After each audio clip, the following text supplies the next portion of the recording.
আপনাদের মধ্যে অনেকের নাম আমাদের কাছে এসেছে, অনেক তথ্য উপাত্ত আমাদের কাছে এসেছে। আপনারা ফ্যাসিবাদকে পুনরায় এই বাংলাদেশে পুনর্বাসনের জন্য চেষ্টা চালিয়ে যাচ্ছেন।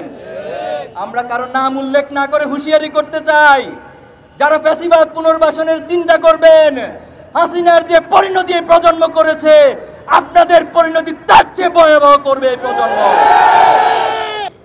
2024 সালের জুলাই আগস্টের যে আন্দোলন, এই আন্দোলনের পর আমরা একটি ফ্যাসিস্ট মুক্ত বাংলাদেশ গড়ার স্বপ্ন দেখেছি।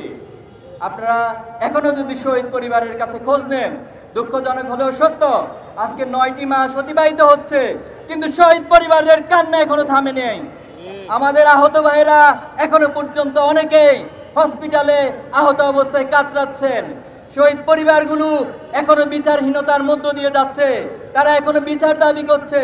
দুঃখজনক হলেও সত্য, অনেক আসামি যারা গণহত্যার সাথে সম্পৃক্ত ছিল, তারা আমাদের শহীদ পরিবারদেরকে বিভিন্ন হুমকি দামকি দেওয়ার চেষ্টা করে মামলা প্রত্যাহারের জন্য তারা হুমকি দিচ্ছে।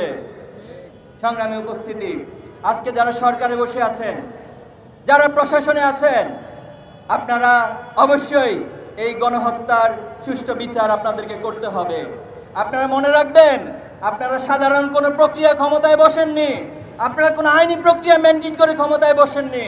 তাই গণহত্যার বিচারের জন্য আমাদেরকে কোনো আইনি প্রক্রিয়া, কোনো হাইকোর্ট দেখানোর রাজনীতি করবেন না।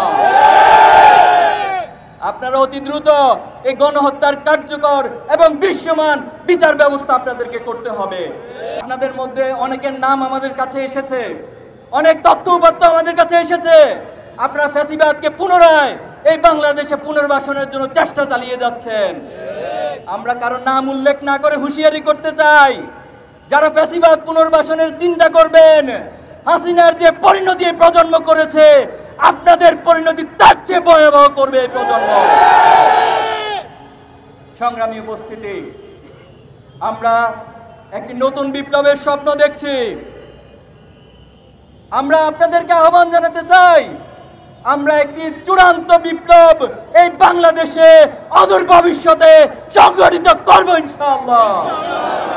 একটি চূড়ান্ত বিপ্লবের ইশতিহার ঘোষণার জন্য প্রস্তুতি নেওয়ার জন্য ছাত্র সমাজ সহ দেশবাসীকে প্রস্তুতি নেওয়ার উদাত্ত আহ্বান জানাচ্ছি।